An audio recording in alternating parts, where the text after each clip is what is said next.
So we need to get the facts straight. How does this virus work? How does it transmit? Where does it want to go? And let's protect ourselves. I'm Dr. Peter Lin.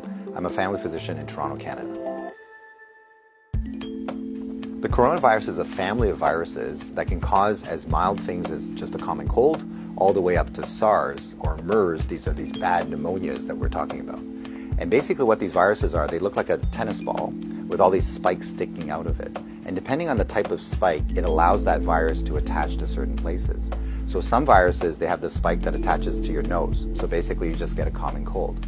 But the SARS virus and this new virus that we're talking about has the spike that allows it to attach to the cells in your lung.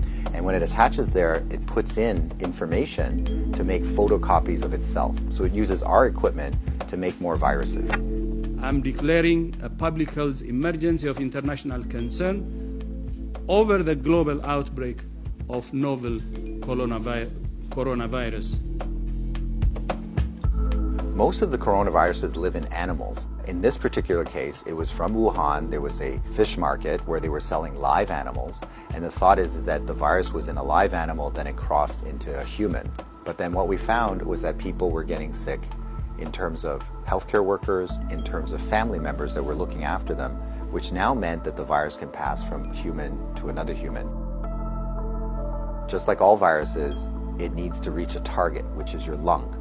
And it has to get there with your help. It has no feet and no wings. So therefore it needs us to move it there. So that's why we keep saying, don't hang around sneezy people because you're gonna breathe it in. And don't touch your face because that's how the virus is gonna get in. The masks are helpful, but they're not necessary because they're leaky. The ones that you and I buy basically have pockets here, so therefore the virus can get in.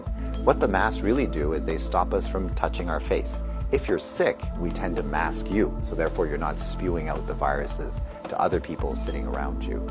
The true people that have the real masks are the N95. Those are sealed. These are for the doctors that may be caring for the patients.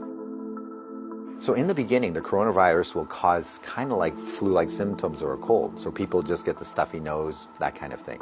But you'll understand that as soon as that virus starts manufacturing in your lung cells, they're producing all these copies of the virus, all of a sudden now you kill the lung cells. So now you can't exchange oxygen.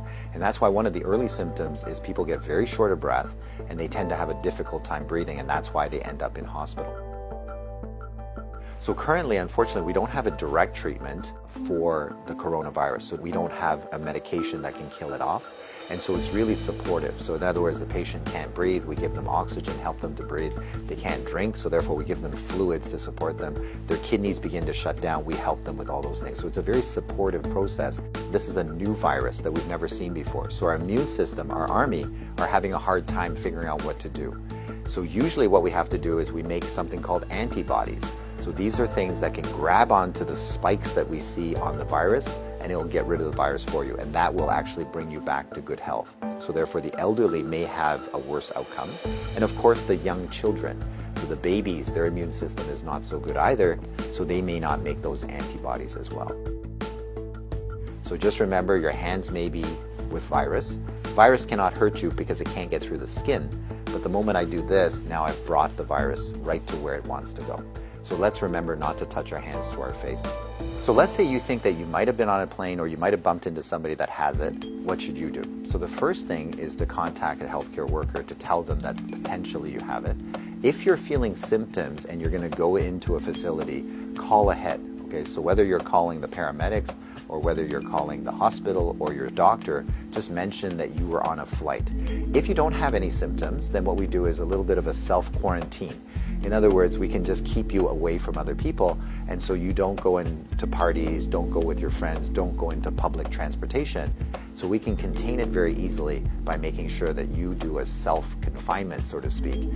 For the, let's say, 7 to 14 days is the longest incubation time. So after that, if you're feeling well, then you don't have anything to worry about. If we get the facts right, then we don't have to be overly worried, but we do the right things so that we don't get the virus ourselves and that we don't pass it on to others.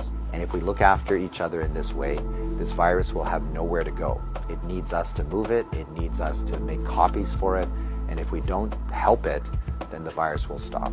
So we have the power to do that right now.